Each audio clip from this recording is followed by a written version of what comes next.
Hello नमस्कार दोस्तों। इस वीडियो में आज हम लोग कम्प्लीटली नंबर सिस्टम को जो है पूरा का पूरा एंड करेंगे। Please watch till the end.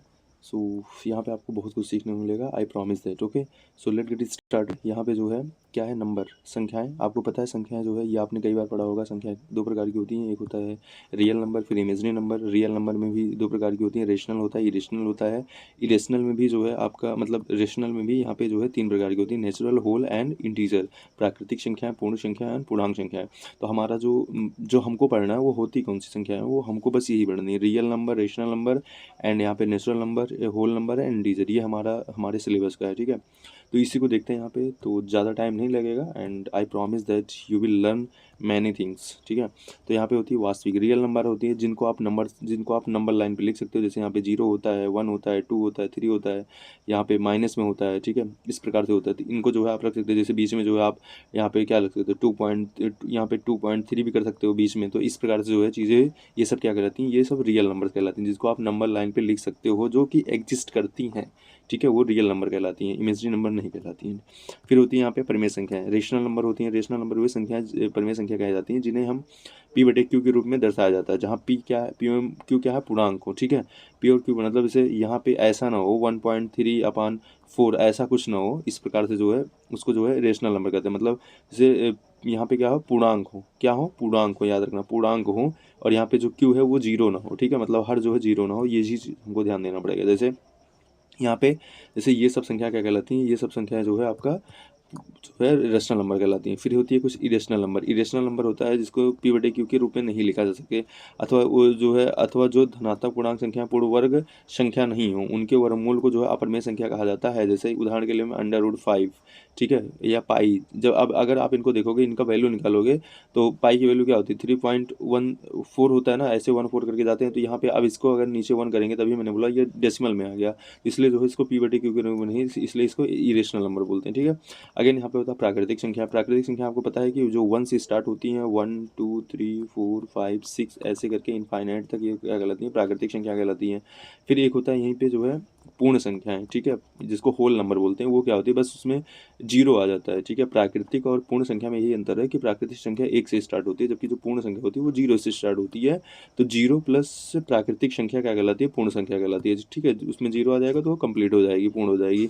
Again यहाँ होल नंबर बोलते हैं उसको। अभाज्य संख्या, अभाज्य संख्या क्या होती है, जो 2 से पूर्णतः विभाज्य हो, या फिर जो है मतलब कि 2 से भी कट जाए, मतलब किसी भी संख्या से कट जाए, बस वो खुद को मतलब खुद स्वयं से और 1 से छोड़ के अदर अदर अगर किसी संख्या से कट रहे हैं तो उसको क्या बोलते हैं, भाज्य संख्या बोलते हैं, ठीक है। जैसे फॉर एग्जाम्पल ये 2 से कट जाएगा, ये 2 से कट जाएगा, ये भी 2 से कट जाएगा, ये 3 से कट जाएगा, ये 2 से कट जाएगा, 5 से कट जाएगा, ये भी 2 से कट जाएगा। तो मतलब वो प्राकृतिक संख्या है जो एक और स्वयं के सिवाय अन्य संख्याओं से भी पूर्णतः विभाज्य होती हैं, उनको क्या कहते हैं, भाज्य भाज्य संख्या बोलते हैं। जबकि जो संख्या सिर्फ एक और स्वयं से करती हैं उन्हें क्या बोलते हैं, अभाज्य संख्या बोलते हैं, प्राइम नंबर बोलते हैं, ये बताना चाहिए। अभाज्य, ठीक है, अभाज्य संख्या है। तो यहाँ पे हो गया 2 3 4 ये चीज़। अच्छा याद रखना एक चीज़, यहाँ पे याद रखना, जैसे होती है भाज्य संख्या, जो एक होती है भाज्य संख्या, एक होती है विषम संख्या। तो भाज्य संख्या और विषम संख्या दोनों अलग अलग चीज़ें हैं, ठीक है, याद रखना। भाज्य संख्या और विषम संख्या दोनों अलग अलग चीज़ें हैं। जैसे विषम का मतलब क्या होता है, जैसे यहाँ पे देखो 9 एक विषम जो है भाज्य संख्या है, ये भाज्य है लेकिन ये क्या है, विषम है, समझ में। और यहाँ पे 10 क्या है, ये भी भाज्य है लेकिन ये सम है। तो यहाँ पे अगर पूछा जाए, कभी कभी कन्फ्यूजन होता है कि क्या भाज्य संख्याएं हमेशा जो है इवन होती हैं, क्या ऑलवेज ये इवन होती है, तो इसका आंसर क्या होगा, नहीं, ये क्या होती है, ऑड भी होती हैं, ठीक है। ऑड और इवन दोनों हो सकती हैं। जैसे यहाँ पे देखो, इसी एग्जाम्पल में देख लो आप, ये क्या है, ऑड है और ये क्या है, इवन है। तो दोनों जो है जो भाज्य संख्याएं होती हैं, अगर इसको हम थोड़ा सा ऐसे बोलें, तो भाज्य संख्याएं क्या हो सकती हैं आपकी, जो है ये इवन भी हो सकती हैं और क्या हो सकती हैं, ऑड भी हो सकती हैं, ठीक है, सही है ना। फिर यहाँ पे आता है आभाज्य संख्या। आभाज्य संख्या में भी सेम चीज़ होता है। देखो आभाज्य संख्या में दो, ठीक है, एक ऐसी जो है आभाज्य संख्या है जो कि क्या है, इवन है, ठीक है। बाकी जितनी भी जो है आभाज्य संख्याएं हैं, एनी अभाज्य संख्या आफ्टर द टू, वो सब क्या होती हैं, वो सब जो है ऑड होती हैं, क्या होती हैं, ऑड होती हैं, ठीक है। ये चीज़ हमको पता होना चाहिए, समझ में आया कि नहीं। तो यहाँ पे याद रखना, ये चीज़ें थोड़ा सा बेसिक हैं बट बड़ी कंफ्यूज करती हैं।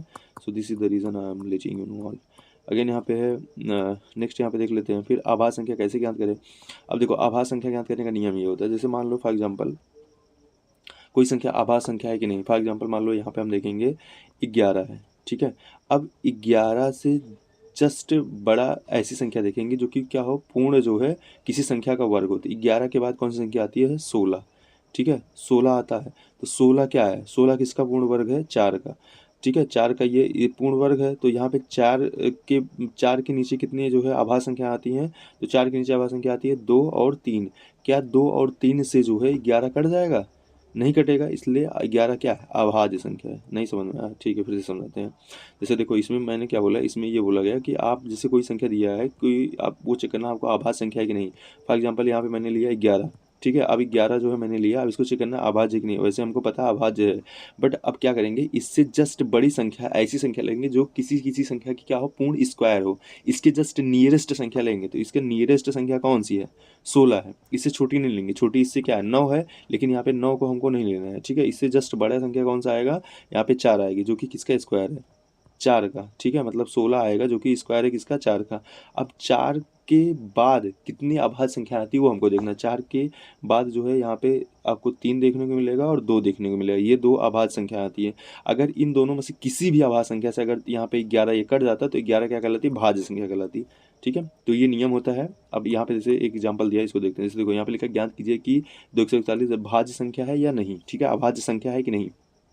241 के जस्ट जो है हमको बड़ी संख्या देखनी है कि इसके जस्ट बड़ी जो है ये कौन सी संख्या हो सकती है, तो इसके जस्ट बड़ी संख्या 256 होगी, जो कि किसका स्क्वायर होगा, जो कि स्क्वायर है किसका, 16 का। ठीक है, यही जस्ट हमको जस्ट बड़ी देखनी है। ठीक है, अगर इससे जस्ट छोटी देखते तो यहाँ पे क्या आता, 200 जो है मतलब 25 आता, जो कि स्क्वायर था किसका, 15 का। तो हमें बड़ा देखना था, छोटा नहीं देखना था, इसलिए यहाँ पे 225 नहीं लेंगे।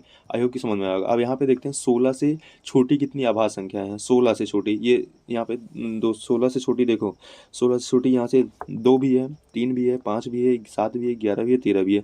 अगर इनमें से किसी से भी संख्या से अगर यहाँ पे जो है ये 241 कट जाता तो क्या कहलाती, भाज्य संख्या कहलाती। बट यहाँ पे ना 2 से कटेगा, ना 3 से कटेगा, ना ही 5 से कटेगा, ना ही 7 से कटेगा, ना ही 11 से कटेगा, ना ही 13 से कटेगा, ये किसी से भी कट नहीं रहा है, इसलिए ये क्या है, ये एक अभाज्य संख्या है। ठीक है, अब आई होप कि आपको पता होगा 2 से भाज्यता का नियम क्या है, क्या ये अंक जो है एक इवन नंबर होना चाहिए। 3 से भाज्यता का नियम क्या है कि संख्याओं का योगफल क्या होना चाहिए, 3 से डिवाइड होना चाहिए, जैसे 4 2 6 1 7 नहीं कटेगा।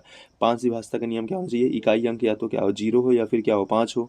ठीक है, 7 से भाज्यता का नियम क्या है कि जो यहाँ पे जो संख्या होती है, जो इकाई अंक होता है, उसको क्या करना होता है, उसको जो है दोगुना करना होता है ना, उसको इकाई अंक को जो है यहाँ पे, एक सेकेंड, हाँ, इकाई अंक को क्या करना होता है, इकाई अंक को दोगुना करना होता है। तो यहाँ पे दोगुना करके घटाएंगे, तो दोगुना करेंगे तो यहाँ पे इसका 2 हो जाएगा, फिर 24 में से 2 घटाएंगे कितना आएगा, 22 आएगा, जो कि नहीं कटेगा 7 से। 11 का नियम क्या होता है कि जो यहाँ पे odd even place minus odd place करते हैं, तो यहाँ पे 2 + 1 करेंगे कितना आएगा, 3 -4 कितना आएगा, -1 आएगा। ये या तो 0 होना चाहिए या तो फिर 11 होना चाहिए, जो कि बराबर नहीं है, इसलिए यहाँ पे 11 से भी नहीं कटेगा।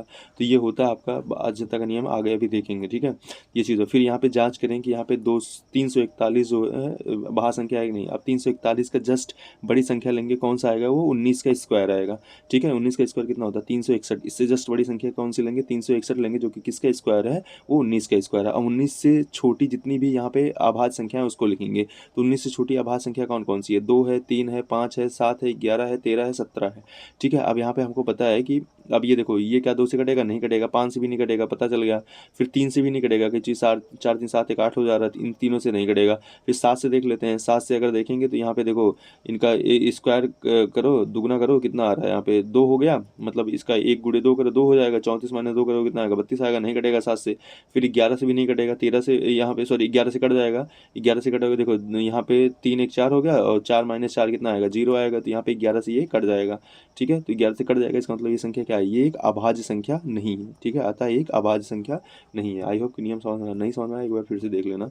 ठीक है, फिर यहाँ पे बात होता है को प्राइम नंबर्स। ठीक है, को प्राइम नंबर्स क्या होते हैं, 2 या 2 से अधिक ऐसी संख्याओं के जोड़ जिनका एक के सिवा अन्य कोई भी उभयनिष्ठ गुणनखंड ना हो, वो क्या कहलाती है, सह अभाज्य कहलाती है। जैसे यहाँ पे बात किया जा रहा है 9 और 16 का। अब 9 और 16 देखो, अपने आप में 9 क्या है, एक भाज्य संख्या है। क्या है, एक भाज्य संख्या है। ठीक है, मतलब ये जो है 3 से कट जाएगा, और 16 भी 4 से कट जाएगा। लेकिन ये दोनों क्या कहलाती हैं, को प्राइम कहलाती हैं। क्यों क्यों ये को प्राइम कहलाती हैं, क्योंकि अब इन दोनों का जो है, जो ये ऐसे भी बोल सकते हैं, जो इन दोनों का HCF है, या दूसरे लैंग्वेज में बोले तो इन दोनों का HCF है, हाईएस्ट जो कॉमन फैक्टर है, वो क्या होगा, वो जो है एक ही होगा, ओनली वन। ठीक है, ओनली वन। तो यहाँ पे एक ही है, मतलब यहाँ पे जो नंबर 1 है वो नंबर 1 ही है। तो यहाँ पे ये एक के अलावा और कोई इनका उभयनिष्ठ गुणनखंड नहीं है, ठीक है। तो यहाँ पे बोल सकते हैं HCF इनका क्या है, हाईएस्ट कॉमन फैक्टर क्या है, वो 1 है, इसलिए इनको को प्राइम बोला जाता है। जैसे यहाँ पे 9 हो गया, यहाँ पे जो है आपका 16 हो गया, फिर 9 हो जाता है, यहाँ पे क्या हो जाता है 10 भी हो जाता है। इनका भी जो है जो उभयनिष्ठ गुणनखंड था वो क्या हो जाता है, जो है मतलब इनको भी को प्राइम बोल सकते थे, ठीक है। तो याद रखना को प्राइम। तो यहाँ पे इवेंट समझ के इसको मत समझ लेना कि यहाँ पे ये सह कैसे बोल सकता है, ये याद रखना, ठीक है। फिर होती है पूर्ण संख्या, ऑलरेडी बता चुका हूँ। पूर्ण संख्या क्या होती है, नेचुरल नंबर होता है, बस उसकी आगे क्या लग जाता है, जीरो लग जाता है। इसका मतलब हम पूर्ण संख्या को क्या बोलते हैं, जीरो प्लस नेचुरल नंबर, ठीक है, जीरो प्लस नेचुरल नंबर, ठीक है, नेचुरल नंबर NN। फिर यहाँ पे इंटीजर्स होते हैं, इंटीजर्स ऑलरेडी बता चुके हैं। यहाँ पे ये क्या होता है कि जैसे आप माइनस इनफाइनाइट से प्लस इनफाइनाइट के बीच में जो भी पूर्णांक होते हैं, मतलब जैसे यहाँ पे -4 है, -3, -2, -1, 0, 1, 2, ये सब क्या कहलाते हैं, पूर्णांक कहलाते हैं, जिनको जो है आप ऐसा पूर्ण संख्या ले, जैसे 1.2 ये एक पूर्णांक नहीं है, ठीक है, 1 एक पूर्णांक है, 2 एक पूर्णांक है, ठीक है। तो इस प्रकार से जो आपको समझना पड़ेगा। तो पूर्णांक समूहों के समूह में शून्य के साथ धनात्मक और ऋणात्मक दोनों तरह की पूर्णांक संख्याएं होती हैं। तो अब जैसे देखो, इसको इधर को ऋणात्मक पूर्णांक बोलते हैं, इधर को क्या बोलते हैं, पॉजिटिव पूर्णांक बोलते हैं, मतलब धनात्मक पूर्णांक। सम संख्या पता है, सम संख्या, सम संख्या वो संख्या होती है जो कि क्या होती है, दो से पूर्णता पूर्णता कट जाती है, ठीक है। वो पूर्ण संख्या जो दूर से पूर्णता विभाज्य हो जाए उसे सम संख्या कहते हैं। यहाँ पे 2, 0, 2, 4, 6, 8 ये सब से क्या कहलाती है, सम संख्या कहलाती है। विषम संख्या जो दो से नहीं कटती उनको विषम संख्या बोलते हैं, ठीक है। जैसे यहाँ पे ये सब क्या है, विषम संख्या है, समझ में आ रहा। फिर इकाई का अंक, अब जैसे यहाँ पे ये संख्या है, इसमें अगर देखा जाए इकाई अंक कौन है, ये है, ये इकाई का अंक है, ये दहाई का अंक है, ये जो है दो यहाँ पे मतलब सैकड़े का अंक है, ये जो है यहाँ पे हजार का अंक है, और ये जो है यहाँ पे 10,000 का अंक है, ठीक है। तो इस प्रकार से जो है हमको ये पता होना चाहिए बेसिक चीज़ें यहाँ पे। जैसे यहाँ पे ये पूरा बताया गया है, यहाँ पे देखो एक्सप्लेन किया गया है, ये इकाई हो गया, ये दहाई हो गया, सैकड़ा हो गया, हज़ार हो गया, 10,000 हो गया, सब तो बेसिक सबको पता होता है ना यहाँ पे। अब इकाई अंक का ज्ञात करना, अब जो है इकाई अंक ज्ञात करने के दो नियम होते हैं। एक होता है, यहीं से देखो मेन हमारा सिंपल क्वेश्चन से शुरू हो रहा है।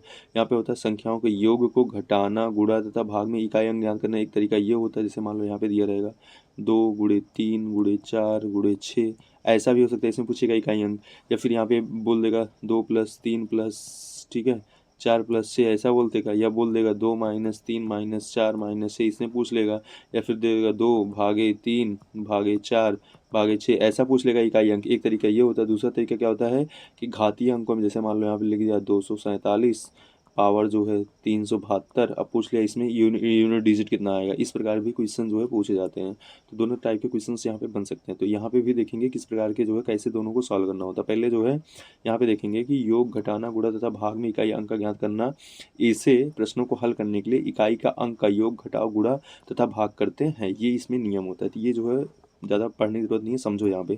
फिर यहाँ पे देखो इकाई के नियम क्या है, देखो किसी संख्या का अंतिम अंक इकाई अंक कहलाता है। जैसे यहाँ पे ये 1 1 2 3 5 4 6 में यहाँ पे 6 क्या है, इकाई अंक है, ये जो है सबको पता है। नेक्स्ट यहाँ पे देखते हैं, अब देखो किसी संख्या का इकाई अंक सभी दी गई संख्याओं का परिणामी भाग पर क्या करता है, निर्भर करता है। जैसे यहाँ पे है, आप इन सबको क्या करेंगे, में इकाई अंक ज्ञात कीजिए। तो इकाई अंक इसमें कितना आ रहा है, 7 8 मतलब 8 आ रहा है, ठीक है।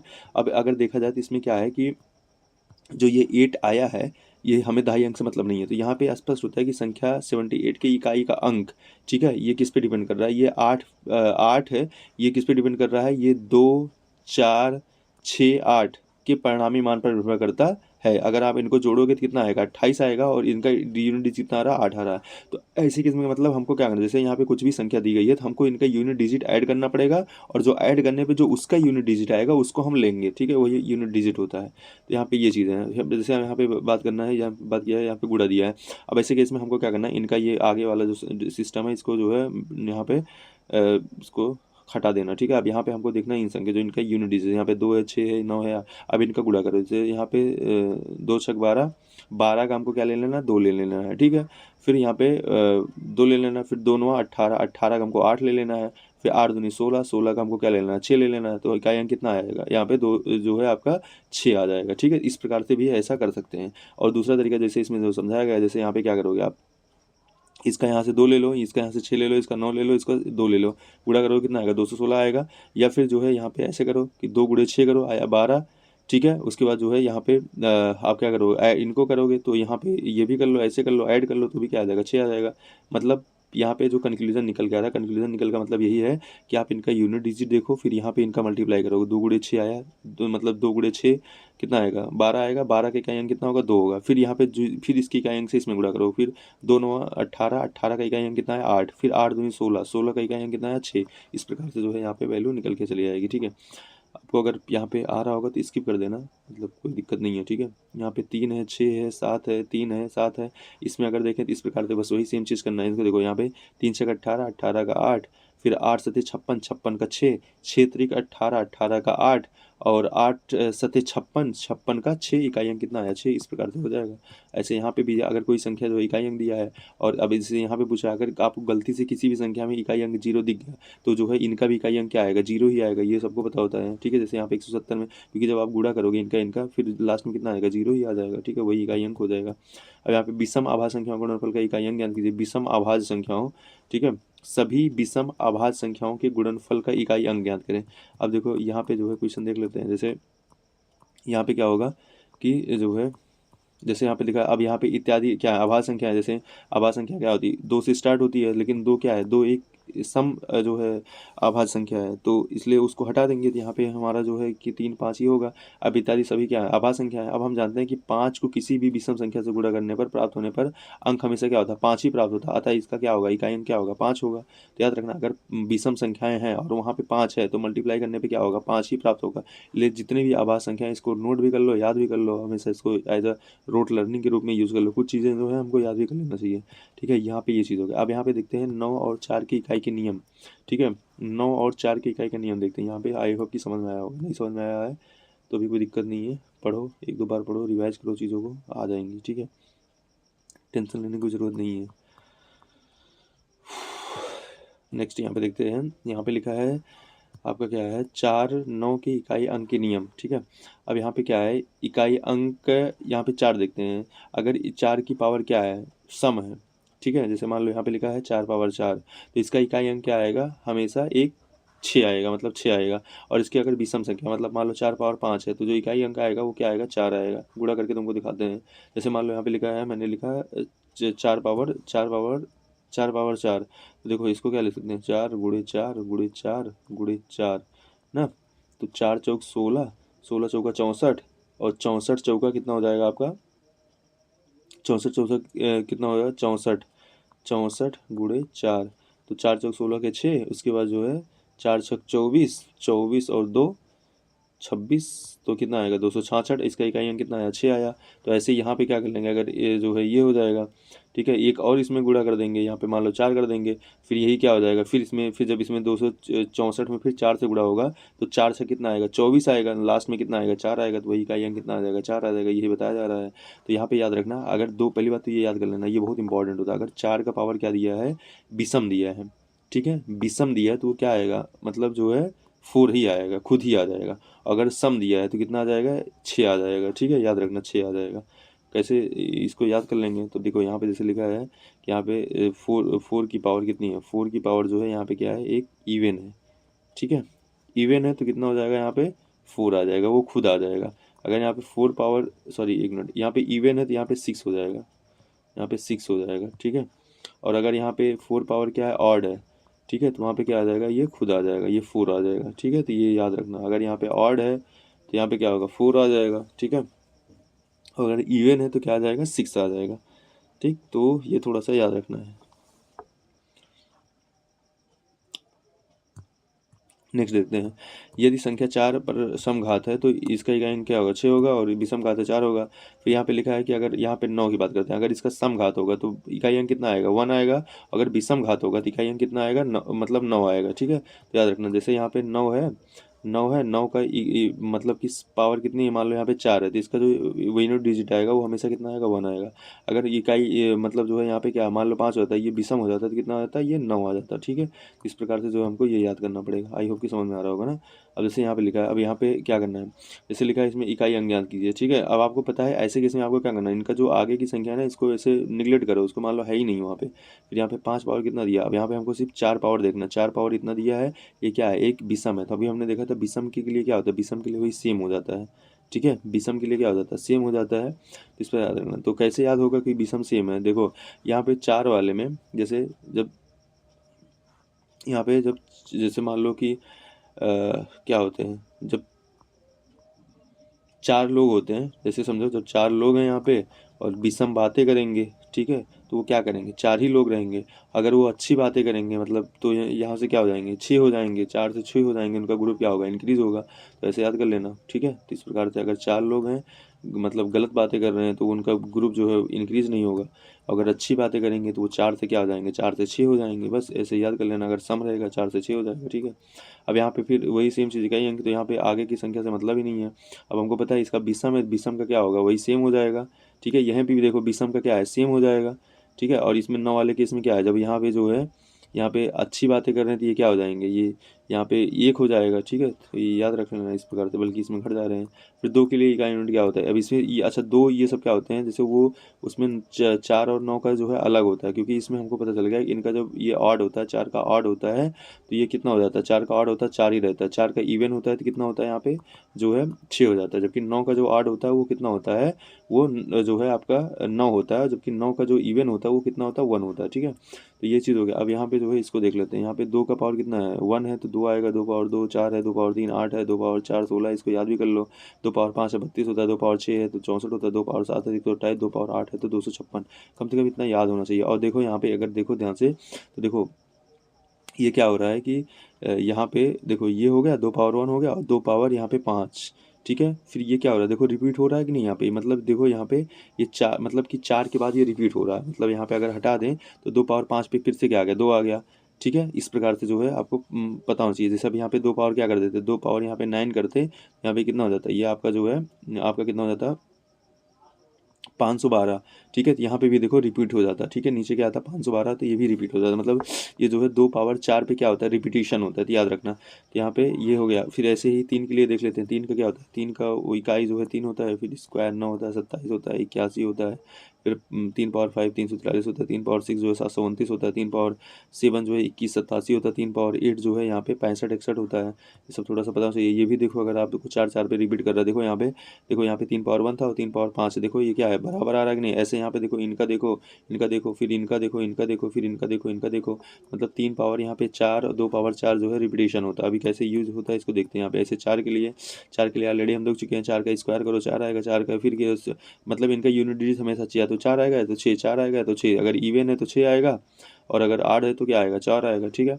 ये चीज़ है। ऐसे 5 के लिए क्या होता है, 5 के लिए जो है कोई भी यूनिट डिजिट होगा हमेशा क्या आएगा, 5 आएगा। चाहे इवन रखो चाहे आड रखो, हमेशा 5 ही निकल के आएगा, ठीक है। ऐसे 6 के लिए भी देखा गया, 6 के लिए क्या होगा, 6 के लिए भी कुछ भी रख दो तो हमेशा क्या आएगा, 6 ही आएगा। तो मतलब 5 और 6 का क्या है, सेम हो गया, ठीक है। ऐसे 7 के लिए रखो तो 7 में क्या होता है, 7 के लिए जो है यहाँ पे 7 आएगा, 9 आएगा, 7 यहाँ पे फिर हो गया, फिर इसका भी 7 9 3, इसका भी देखो रिपीटेशन हो रहा है आफ्टर द 4, ठीक है। यहाँ पे 4 के बाद क्या हो रहा है, रिपीटेशन हो रहा है। मतलब यहाँ पे देखो, यहाँ पे देखो इनका जो है यही इनका जो है 7 पावर 1 का जो है वही 7 पावर 5 का भी है, 7 पावर 2 का जो है वही 7 पावर 6 का भी है, ऐसे 7 पावर 3 का जो है 7 पावर 7 का है, ठीक है। यहाँ पे 7 पावर 4 का जो है 7 पावर 8 का है। इस प्रकार से जो है यहाँ पे चीज़ें क्या हो रही हैं, रिपीटेड मतलब रिपीट हो रही हैं।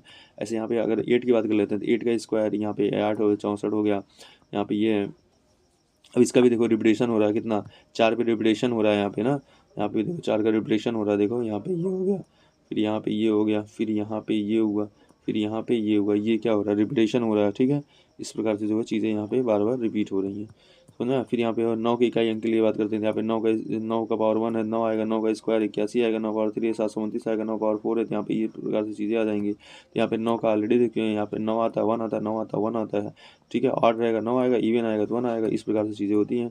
अब देखो यहाँ पे नियम क्या निकल गया था, नियम ये निकल गया था, यदि संख्या 0 1 5 6 की इकाई अंकों की कोई भी संख्या घात हो सम या विषम तो कोई परिवर्तन नहीं होता है, चाहे 0 हो 1। ये जो है देखो हमें 0 से लेकर 10 तक देखना है ना, तो हम पहले यहाँ पे 4 को हमको पता चल गया जो यहाँ पे 4 होती हैं कौन कौन सी। यदि संख्या 0 है 1 है 5 है और 6 है कि इकाई अंक की कोई भी संख्या हो सम या विषम कोई भी परिवर्तन नहीं होगा, ठीक है। चाहे यहाँ पे 6 पावर कुछ भी कर दो, 6 पावर 729 कर दो, जो है यहाँ पे इसका जो इकाई अंक आएगा क्या आएगा, 6 आएगा। 6 पावर 728 कर दो जो है, या 278 कर दो, इकाई अंक कितना आएगा, 6 आएगा। वैसे सेम चीज़ इन सब में होगा। नेक्स्ट यहाँ पे बताइए, यदि संख्या जो है यहाँ पे क्या है संख्या 4 के इकाई के नियम में अगर यहाँ पे 4 की घात सम संख्या हो और इकाई अंक क्या आएगा 6 आएगा, तो विषम घात हो तो यहाँ पे 4 आएगा।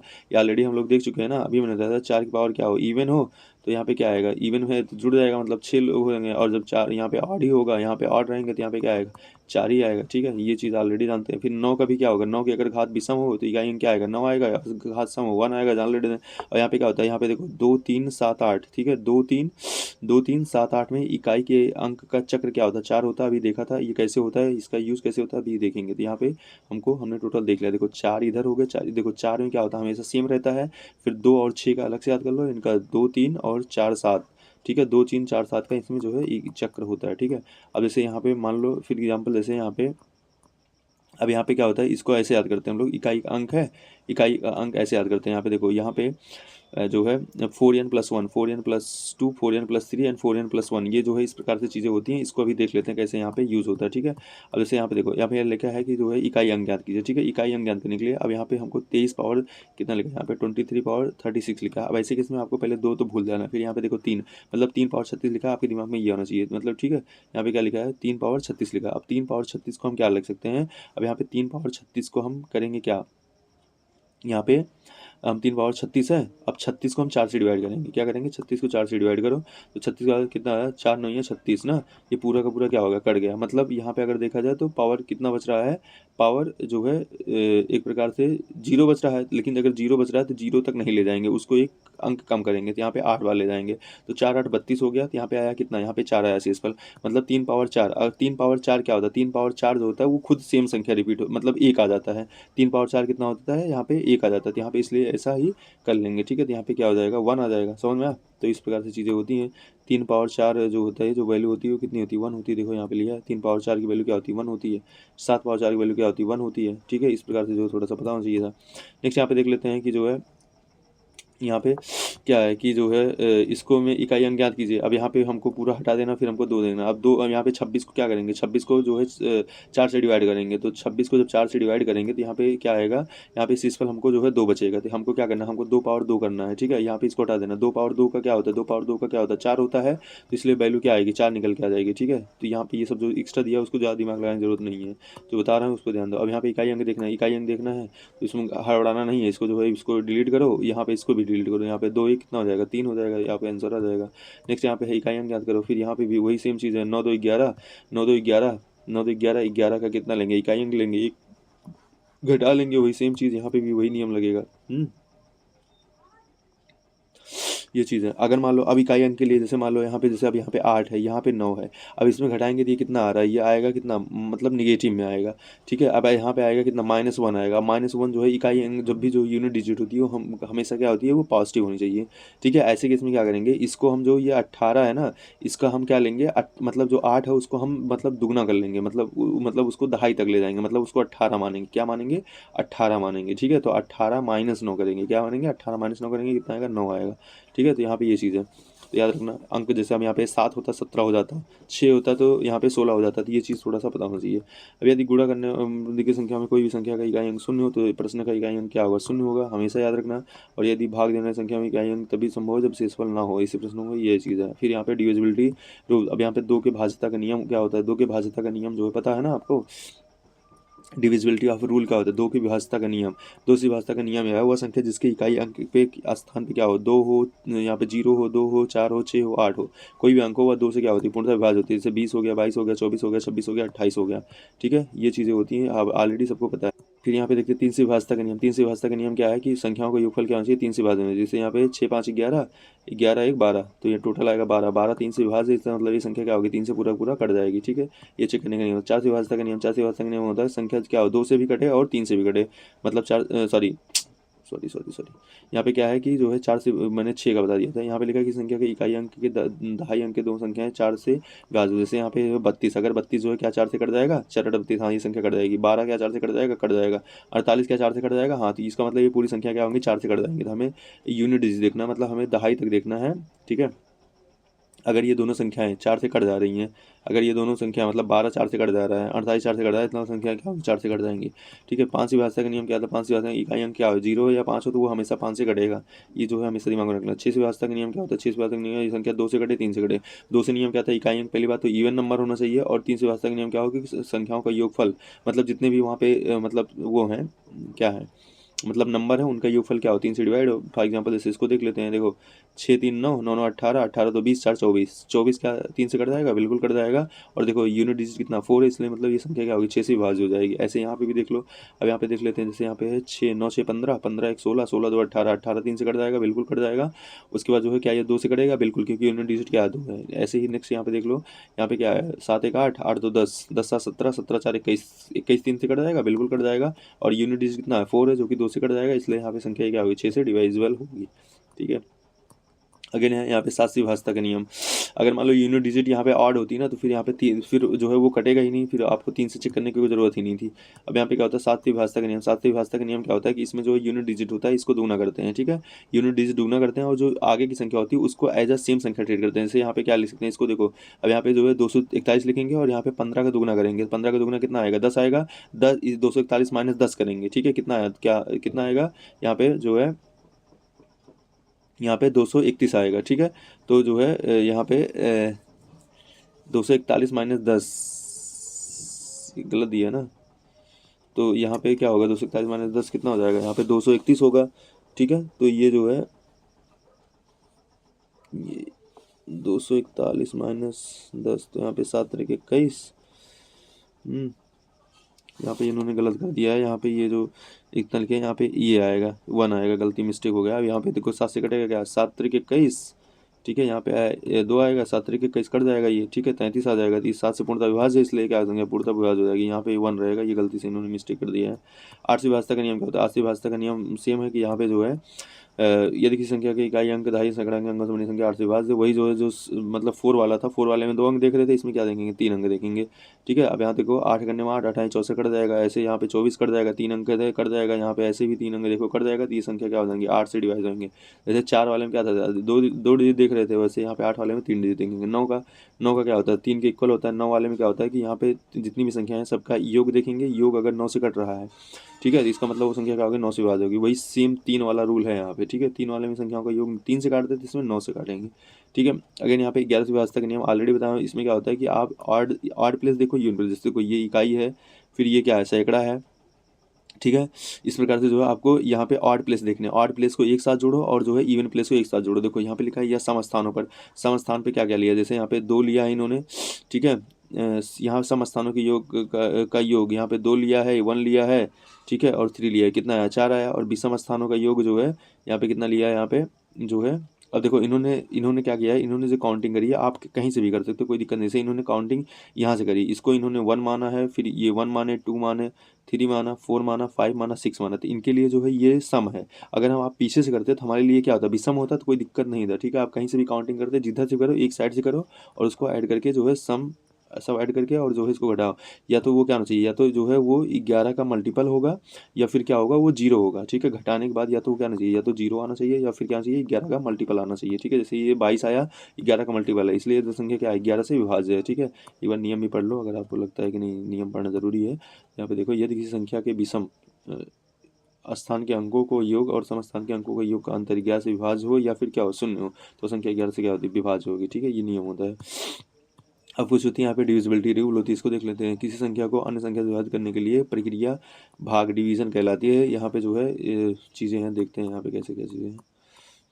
अब देखो यहाँ पे डिविजिबिलिटी रूल ऑलरेडी हमको पता है। देखो डिविडेंड जिस संख्या का भाग दिया जाता है उसे भाजक कहते हैं, और जो भागफल होता है तो उसे कॉशियंट या भागफल कहते हैं, और यदि कोई संख्या बच जाती है तो उसे क्या शेषफल या रिमाइंडर कहते हैं। ठीक है, तो यहाँ पे ये चीज़ होती है कि संख्या से अभिगीत डिजिग्नेट किया जाता है, इनको इस प्रकार से बोला जाता है। जैसे यहाँ पे देखो समझाया गया, जैसे यहाँ पे है ये जो होता है ये डिविजिबल होता है इस स्थान पे, यहाँ पे ये डिवाइडेंड होता है, डिविडेंड होता है जिसको भाज्य बोलते हैं, ये कॉशियंट होता है जिसको भागफल बोलते हैं, और यहाँ क्या होता है रिमाइंडर होता है जिसे शेषफल बोलते हैं। ठीक है, तो याद रखना इनको जो है ये चीज़ बोला जाता है। ऑलरेडी आपको पता होगा भाजक, भाज्य और भागफल, और यहाँ पे शेषफल। ठीक है, इसमें संबंध भी होता है। संबंध क्या होता है कि भाज्य बराबर जो होता है, मतलब भाज्य बराबर इसके बराबर जो होता है ये भाजक गुणे भागफल, मतलब इनका इनका गुणा होता है, और इसमें क्या होता है ये प्लस जो है ये ऐड हो जाता है। ठीक है, तो यहाँ पे भाजक भाजक गुणे भागफल, भाजक गुणे भागफल, उसके बाद प्लस फल, प्लस क्या होता है शेषफल हो जाता है, ठीक है। दूसरा तरीका होता है शेषफल बराबर क्या होता है, शेषफल बराबर क्या हो जाएगा, इसको हटा लो, शेषफल बराबर क्या हो जाएगा, ये जो है भाजक गुणे भागफल, ठीक है, मतलब भाज्य माइनस भाजक गुणे भागफल बराबर क्या हो जाएगा, शेषफल हो जाएगा। इस प्रकार से हो जाएगा। ये व्यापक रूप में यदि भाज्य ए है, भाजक बी है, भागफल क्यू है, तो उससे क्या लिख सकते हैं, और शेषफल आर रहते हैं। यहाँ पे ए बराबर बी इंटू क्यू आर लिख सकते हैं। वैसे यहाँ पे कुछ क्वेश्चन दिया हुआ है, जैसे एक एक भाग के एक सवाल में भाजक भागफल का 10 गुना, शेषफल 5 गुना है, तो यदि शेषफल 46 है तो जो है भाज्य क्या होगा, भाजक बराबर क्या होता है, 10 गुणे भागफल है बराबर 5 गुणे शेषफल है, तो इसको सॉल्व कर लेंगे। यहाँ पे माना जो है भाजक क्या है, यक्स है, तब भागफल कितना हो जाएगा, यक्स बटे 10, और शेषफल कितना हो जाएगा, यक्स बटे 5 हो जाएगा। प्रश्न अनुसार यक्स बटे 5 बराबर कितना है, 46 है, यक्स बराबर कितना हो गया, 230 हो गया। और यहाँ पे भाज्य बराबर क्या हो जाएगा, भाजक गुणे भागफल प्लस शेषफल, यहाँ पे वैल्यू उठा के पुट कर दो। बड़ा अच्छा सवाल है। तो यहाँ पे भाज्य बराबर कितना हो जाएगा आपका, इतना आ जाएगा, ठीक है। तो ये वैल्यू पुट कर देना। आई होप कि समझ में आया होगा ना, नहीं समझ में आएगा फिर से देख लो। यहाँ पे जो है, यहाँ पे आपने मान लिया, पहले आपने भाजक मान लिया, माना भाजक कितना है, यक्स है। अब तब भागफल कितना था, इसका मतलब बटे 10 था, और शेषफल इतना था, और उनको दिया था शेषफल वाला, तो यहाँ पे हम एक्स की वैल्यू निकाल लिए। उसके बाद एक्स की वैल्यू उठा के पुट कर देंगे। शेषफल ज्ञात करना। अब शेषफल ज्ञात करने का नियम होता है, साधारण प्रश्नों में शेषफल आसानी से ज्ञात किया जा सकता है, लेकिन जिस संख्या का पद घातों में होता है उसमें उसे हल करने के लिए विस्तार पद होना आवश्यक होता है। तब इस प्रश्नों को हल करने के लिए द्विपद प्रमेय का प्रयोग किया जाता है, जिसको बोलते हैं क्या, बायनोमियल थ्योरम, ठीक है। ये आपने याद करा होगा, इसको देख लेते हैं। यहाँ पे होता है ए प्लस एक्स पावर एन होता है, तो इसको एन सी ओ ए पावर एन बोलते हैं। फिर यहाँ पे एन सी वन, ठीक है, ए पावर एन माइनस वन होता है। उसके बाद एक्स पावर वन होता है, ठीक है। यहाँ पे याद रखना है, यहाँ पे जैसे देखो, यहाँ पे ऐसे इनका जो योगफल होता है, जैसे यहाँ पे 1 और 1, इनका हमेशा जो है ये कटना चाहिए, मतलब हमेशा जो है ये यन ही आएगा। तो इसे यहाँ पे देखो माइनस 2 हुआ तो यहाँ पे 2 आ जाएगा, यहाँ पे -3 हुआ तो यहाँ पे 3 आ जाएगा। इस प्रकार से ये चीज़ें होनी चाहिए, ठीक है। अब जैसे यहाँ पे ये क्वेश्चन पूछा था कि जो है इसको भाग देने पर, जैसे लिखा है को भाग 12 से भाग देने पर शेषफल कितना बचेगा, ठीक है। अब यहाँ पे जो है इसको भाग देने पर शेषफल कितना, अब इसको क्या करना है, देखो ये क्या है, ए प्लस एक्स, ठीक है, पावर एन के रूप में इसको कर सकते हैं क्या, मतलब यहाँ पे इस प्रकार से चीज़ें हो जाएंगी। अब इसको जब ओपन करेंगे तो यहाँ पे क्या होगा कि यहाँ पे देखो, यहाँ पे पहले हमें 5 से मतलब नहीं है, अभी 5 को हम अलग कर लेंगे, ठीक है। यहाँ पे 5 को अलग करेंगे तो क्या हम यहाँ पे 13 को क्या लिख सकते हैं, 13 को यहाँ पे 12 प्लस 1, और पावर पावर क्या लिख सकते हैं, 177 लिख सकते हैं, हाँ बिल्कुल लिख सकते हैं। इसको जो है ओपन करेंगे, यहाँ पे ओपन कराया जाएगा इसके अकॉर्डिंग, तो इसको क्या कर सकते हैं, अच्छा यहाँ पे एक चीज़ याद रखना है, एन सी जीरो बराबर एन सी एन बराबर कितना होता है, 1 होता है, ये भी याद रखना है, ये फार्मूला होता है। अब यहाँ पे जो है उसको उठा के जब ओपन करोगे तो यहाँ पे क्या आएगा, यहाँ पे क्या आएगा, 12 की पावर जो है, मतलब कि जो है ए का पावर कितना हो जाएगा, इससे ये हो जाएगा, फिर ये हो जाएगा, फिर ये हो जाएगा, ओपन कर लेंगे इस प्रकार से। तो अतः सभी पद क्या है, 12 से पूर्णतः विभाज्य होंगे, तो शेषफल क्या होगा, शून्य होगा। तो यहाँ पे क्या आएगा, यहाँ पे जो है अतः अंतिम शेषपद कितना बचेगा, यहाँ पे ये बचेगा, और 13 का पावर कितना होगा, ये हो जाएगा, ये हो जाएगा। उसके बाद यहाँ पे मतलब 1 आएगा, उसके बाद जो है यहाँ पे 5 बचेगा, तो मतलब 6 आएगा। अब शेषफल का मान क्या है, 6 है। अब इतना से भाग देने पर शेषफल कितना बचेगा, 6 बचेगा। इस प्रकार से जो है इसको देख लेते हैं, आएगा नहीं समझ में। इसको एक बार फिर से देखो, समझ में आ जाएगा। यहाँ पे क्या है, इसको जो है इसके बेसिस पे ओपन करना था, ठीक है।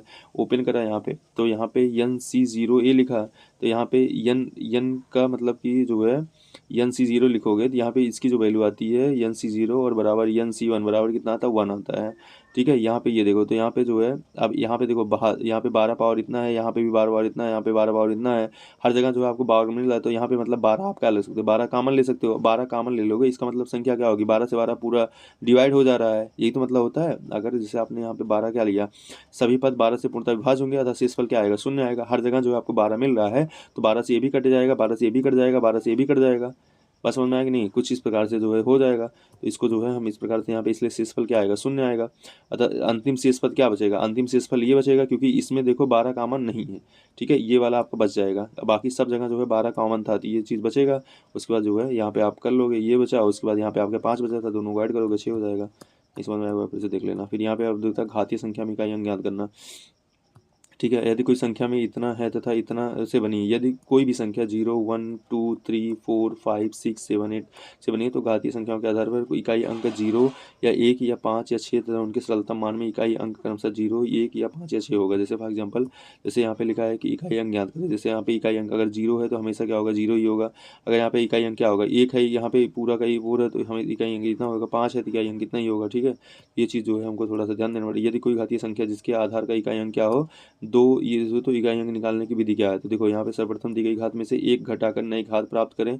ठीक है, प्राप्त की गई घात में 4 का भाग देकर शेषफल प्राप्त करें, प्राप्त संख्या में एक जोड़कर नई घात प्राप्त करें। अब इसको देखते हैं, जैसे यहाँ पे एग्जाम्पल के रूप में। अब जैसे यहाँ पे देखो, यहाँ पे लिखा है का प्राप्त उत्तर इकाई अंक का क्या होगा।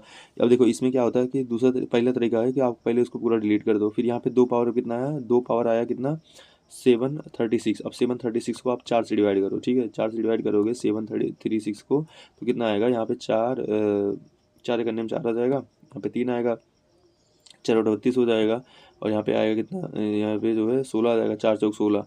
तो हमको कितनी बार ले जाना है, 4 चौक 16 हो जाएगा ना, मतलब यहाँ पे शेषफल तो 0 बचेगा। तो इसके एक काम करते हैं, यहाँ पे हम क्या कर लेंगे, इसको जो है यहाँ पे हम ले आएंगे 3 बार। ठीक है, तो 4 3 12, यहाँ पे कितना बचा, अब 2 हमारा मतलब 2 पावर 4 बच जाएगा। ठीक है, 2 पावर 4 बचेगा, तो लास्ट में कितना आएगा 2 पावर 4। 2 पावर 4 का मतलब कितना है 16 आया, इकाई अंक क्या हो गया 16 हो गया। ठीक है, तो यही नियम था, बाकी ये सब नियम लगाने की कोई जरूरत नहीं है। समझ में आ गई नहीं, यहाँ पे ये चीज़ है, ये वाला नियम नहीं लगाना, यही वाला लगाओ। सर्वप्रथम घात में 4 से भाग देने पर, और जो है इस प्रकार से, अगर यदि भागफल पूर्णांक है तो ठीक है, लेकिन अगर शेषफल ज्ञात हो तब घातों को जोड़ते हैं। तो इस प्रकार से जो देख लेंगे, यहाँ पे भी सेम वही चीज़ है। इसमें जो है पूरा का पूरा आप क्या करो, यहाँ पे संख्या को पूरा को डिलीट कर दे, और उसके बाद यहाँ पे बचा 7। अब 7 का आपको पता है, अभी मैंने देखा था 2 3 7 और 8, इन सब का क्या होता है 4 पे रिपीटेशन होता है ना, 2 3 7 8, इसको याद कर लो 2 3 7 8। तो यहाँ पे क्या होगा, इसको भी आप 4 से डिवाइड करोगे, उसके बाद जो है यहाँ पे 4 से डिवाइड करोगे, यहाँ पे जब 652 को 4 से डिवाइड करोगे कितना आएगा, यहाँ पे 4 करने में 4, यहाँ पे 2 आया, 4 से 24। ठीक है, उसके बाद यहाँ पे आएगा 1, 4 3 12, यहाँ पे कट जाएगा, फिर वही 4 पावर, यहाँ पे 2 पावर जो है 4 बचेगा, लास्ट में कितना आ जाएगा, मतलब सॉरी यहाँ पे 7 पावर क्या बचेगा 4 बचेगा। ठीक है, तो यहाँ पे वो कर लेंगे, सिंपल सी बात है। तो 7 पावर 4 बचेगा, उसको लिख लेंगे, कितना होगा 7 सत्ते 49, और 7 सत्ते 49, फिर 9 9 81, कितना आएगा इकाई अंक 1 आ जाएगा। ठीक है, तो इस प्रकार से निकल जाएगा। आई होप कि समझ में आ रहा होगा, यहाँ पे ये चीज़ें हैं। ठीक है, नेक्स्ट यहाँ पे अब कुछ जो है इसमें सीरीज़ की बात हो रही है, यहाँ पे इसका भी निकल जाएगा ऐसे। यहाँ पे बात करते हैं सीरीज़, एक क्रम। ठीक है, एक क्रम जिसके पद निश्चित पैटर्न का पालन करते हैं या श्रेणी कहलाती है। जैसे यदि A1 A2 A3 है, एक अनुक्रम है, तो A1 प्लस A2 में के रूप में व्यक्त होगा, तो एक श्रृंखला कहा जाता है। जैसे अब यहाँ पे होती है श्रेणी हो गया, अब यहाँ पे होता है अरिथमेटिक प्रोग्रेशन। अरिथमेटिक प्रोग्रेशन में क्या होता है, श्रमंत श्रेणी के साथ अनुक्रम जिसमें प्रथम पद के अतिरिक्त प्रत्येक पद उसके पूर्व पद में एक निश्चित संख्या के जोड़ने पर प्राप्त होते हैं, या निश्चित संख्या समांतर श्रेणी का या समानता कहलाती है। जैसे फॉर एग्जाम्पल, जैसे 1 है, 2 है, 3 है, 4 है, 5 है, 6 है, 7 है, ऐसे आप लगातार लिखोगे तो ये क्या कहलाएंगे, एक समांतर श्रेणी कहलाती है। क्योंकि अब देखो इसमें 1 में 1 प्लस 1 करोगे कितना हो जाएगा 2 हो जाएगा, 2 प्लस 1 करोगे कितना आएगा 3 आएगा, 3 प्लस 1 करोगे 4 आएगा, 4 प्लस 1 5 प्लस 1 6। तो ये इसमें मतलब इसमें हर संख्या में आप एक एक ऐड करो तो नेक्स्ट संख्या आपको प्राप्त होती चली जा रही है। ठीक है, तो यही कहलाता है, इसको बोलते हैं हम लोग, जो 1 ऐड कर रहे थे उसको सारांतर बोलते हैं। श्रेणी का पहला पद क्या है, ए है, तो जो है जो अर्थात श्रेणी जो होगी वो क्या होगी, ए होगी, ए प्लस 1 होगा, ए प्लस 2, ऐसे ऐसे ऐड होता चला जाएगा। तो यहाँ पे यनवा पद क्या होगा, a plus n minus 1 into d होगा। ठीक है, अभी मान लो जैसे अभी हम कर रहे थे 1 2 3 ऐसे ऐसे कर रहे थे, अभी मान लो ऐसे हम क्या, मान लो अभी 100वां पद पूछ लेता, तो 100वां पद क्या, 100वां पद के लिख लेते हैं, यहाँ पे 1 करते, मतलब 1 करते प्लस, अब यहाँ पे कौन सा पूछा 100वां पद, तो यहाँ पे 100 माइनस 1, और यहाँ पे क्या कर लेते हैं, सार्वंतर कितना था, सार्वंतर था हमारा 1, तो यहाँ पे मल्टीप्लाई 1 हो जाता है, कितना होता है 99 माइनस 1, मतलब 100 माइनस 1 99 गुणे 1 99, और प्लस 1 कितना हो जाता है, यहाँ पे 100 आता है, 100वां पद क्या आता है 100 आता है। तो इस प्रकार से निकाल लेते। अब कुल पदों का योग, अब यहाँ पे क्या होता है 1 से लेके 100 तक का पूरा योग। ठीक है, तो यहाँ पे क्या होता है यस एन बराबर यन अपान 2, और यहाँ पे क्या होता है 2a plus n minus 1 into D, जो है ये फार्मूला होता है। ठीक है, ये पूरा का पूरा फार्मूला होता है, यन अपान 2a, यहाँ पे क्या होता है प्लस होता है, फिर उसके बाद ब्रैकेट में यन माइनस 1 होता है, यहाँ पे माइनस, यहाँ पे गुणा होता है डी के साथ। ठीक है, ये भी हमको याद रखना पड़ता है, यहाँ पे ये चीज़ है। यदि श्रेणी का अंतिम पद यल हो तो जो है यहाँ पे क्या होगा, कुल पदों का योग कितना होगा यन अपान 2 और a प्लस यल। जैसे मान लो अब कुल पदों का योग, जैसे श्रेणी का प्रथम पद जो है यन है, और श्रेणी का जो है द्वितीय पद कितना है 100 है। ठीक है, तो यहाँ पे क्या होगा कि जो है मतलब कि लास्ट पद कितना है 100 है। ठीक है, और पदों की संख्या कितनी है, पदों की संख्या टोटल कितनी है 100 है। तो यहाँ पे क्या करेंगे हम, यहाँ पे 100 मतलब यहाँ पे यन अपान 2 और ए प्लस यल कर लेंगे, वैसे वैल्यू निकल जाएगा, ये भी निकल जाएगा। अगर आपको लास्ट वाला पता है तो ये लगाओ, नहीं पता है तो ये लगाओ। ठीक है, यहाँ पे है, फिर यहाँ पे होता है गुणोत्तर श्रेणी होती है। अभी तक समांतर देख लिया, एक अनुपात जिससे किसी भी पद को छोड़कर उसके ठीक पहले पद से अनुपात हमेशा क्या रहता है स्थिर रहता है। जैसे यहाँ पे देखो, यहाँ पे लिखा है ए आर स्क्वायर ऐसे है। यहाँ पे देखो, अब ए से ए आर में डिवाइड करोगे आर आएगा, ऐसे ए आर में ए आर स्क्वायर से डिवाइड करोगे क्या आएगा आर आएगा, हर जगह जो है आपका डिवाइड करने पे आर आएगा।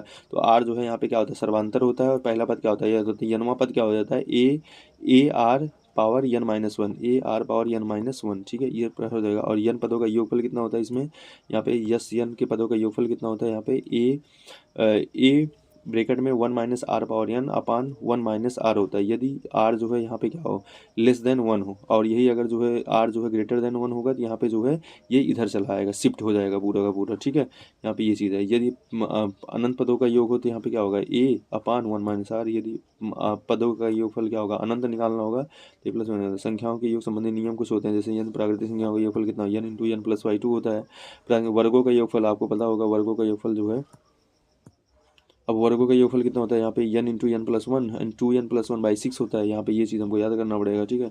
अच्छा अभी देखा था n प्लस n इंटू यहाँ पे टू हो गया था, उसके बाद यहाँ पे क्या होगा, फिर इंटू यहाँ पे क्या होगा, टू n प्लस वन, ठीक है, और अपान कितना होगा, थ्री हो गया, ठीक है। तो यहाँ पे इसको याद कर लेंगे, इसको मल्टीप्लाई करेंगे कितना आ जाएगा, नीचे सिक्स हो जाएगा, ऊपर ये मल्टीप्लाई हो जाएगा। तो इस प्रकार से हमको याद करना पड़ेगा, टू n प्लस वन और अपान थ्री, ठीक है, ये याद रख लेना है यहाँ पे।